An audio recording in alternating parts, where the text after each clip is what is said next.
এই গাইস, গ্রামের ছেলেরা আমরা যদি এই গরমে আমি না মাখিয়ে খেতে পারি তাহলে কিভাবে হয়? তাই দেরি না করে গাছ থেকে আম পেড়ে সেই আমগুলোকে মাখানোর প্রসেসটা শুরু হচ্ছে। আর আমি এইদিকে সাইফুলের চোখে সমস্যা হয়েছিল দেখে এই সমস্যাটা সলভ করতেছি।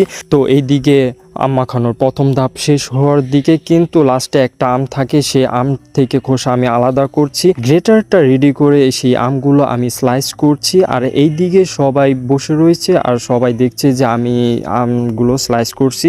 সবাই মিলে মিশে আম মাখিয়ে খাওয়া মজাই আলাদা। সবাই মিলেমিশে থাকার চেষ্টা করবেন, যে কোনো কাজকর্ম সবাই মিলেমিশে করবেন, দেখবেন খুবই ভালো লাগবে।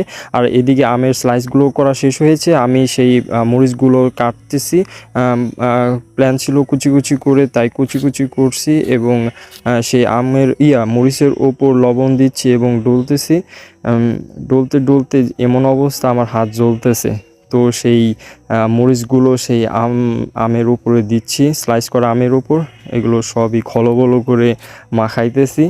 তো অপরদিকে কলা গাছের পাতা নিয়ে আসছে সবাই, সেই কলা গাছের পাতার উপরে আমি একটু একটু করে দিচ্ছি। তো এখানে আমি দিয়েছি হচ্ছে মরিচ, তারপরে কাসুন্দ আর লবণ মরিচ।